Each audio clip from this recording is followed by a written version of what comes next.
Minnesota Vikings currently have 90 men on the 90-man roster, 90 future Hall of Famers, by the way. Well, 89 plus, But even though the Vikings do have 90 players on the 90-man, both offense, defense, and special teams, technically they have an open rooster spot as UDFA edge rusher Junior Aho coming out of SMU.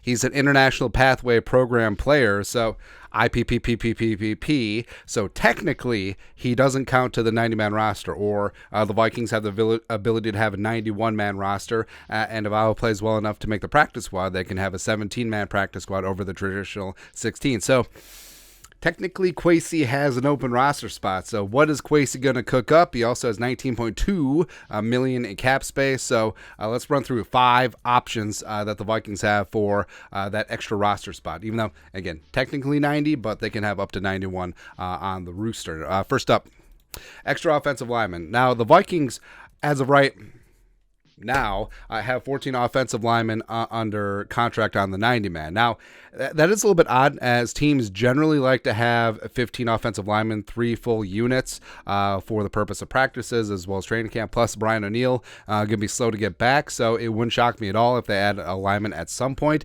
Now, there's a lot of options out there. Preferably, I would like a guard, Justin Britt, Trey Turner, Dalton Reisner, Oday Abouche is all out there. Or maybe they want to take a shot on another young guy in the mold of Alan Ali, Jackie Chen, etc. Next up, option number 2 for the Vikings 90-man roster opening, edge rusher. So who the hell knows what's going to happen with Danielle Hunter?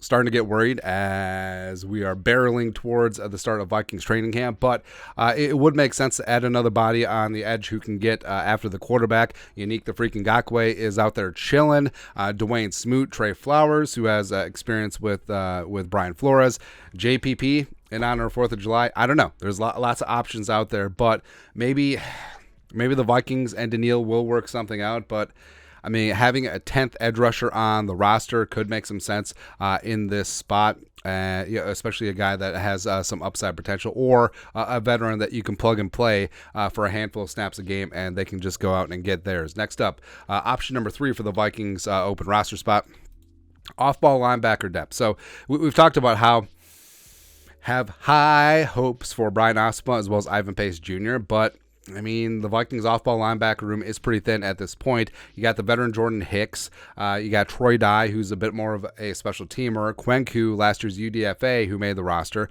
It's going to be interesting to see what happens there. And then Beauplan and Huber, the other 2 UDFA off-balls, they have their plus sides. Plus, Troy Reeder has experience, with Kevin O'Connell from before. But also, you're not really super pumped and excited about him necessarily. Now, it would make some sense. Like Quan Alexander is out there. You do have Kyle Van Noy out there. You do have Miles Jack out there. So one of those guys makes some sense, especially since Miles Jack does have experience with Flores at linebacker when they were with the Steelers last year. It could make some sense. Next up, option number 4 for the Vikings open rooster spot, 4th quarterback. So the Vikings are rolling into training camp currently with 3 quarterbacks. Now, teams generally carry 4, especially if you have an older veteran starter like Kirk Cousins, where you can take up some extra snaps as well as you don't overwork those 3 quarterbacks' arms during training camp. And you do have guys like Bryce Perkins, who does have some experience with Wes Phillips and Kevin O'Connell, formerly of the Rams, Jordan Te'amu, the XFL star who the Vikings did have in for a workout. And this does happen too. Like a player can have a workout with the team, the team doesn't necessarily sign them at the time, but they add them to the Rolodex and go from there. And lastly, option number 5 for the Vikings open roster spot, Dalvin Cook.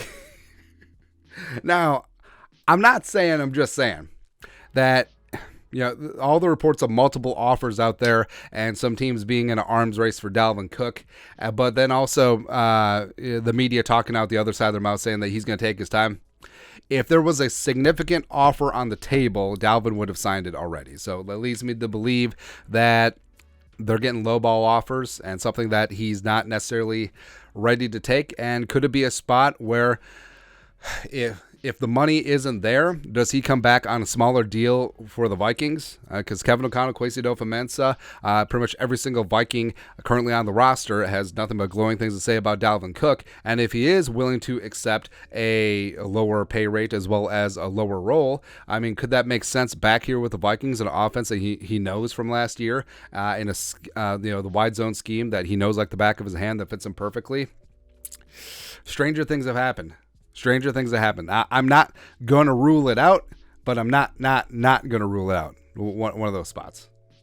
So we'll go from there. Anyways, your thoughts are thoughts. The Vikings currently have an open spot technically on the 90-man roster despite having 90 players on it.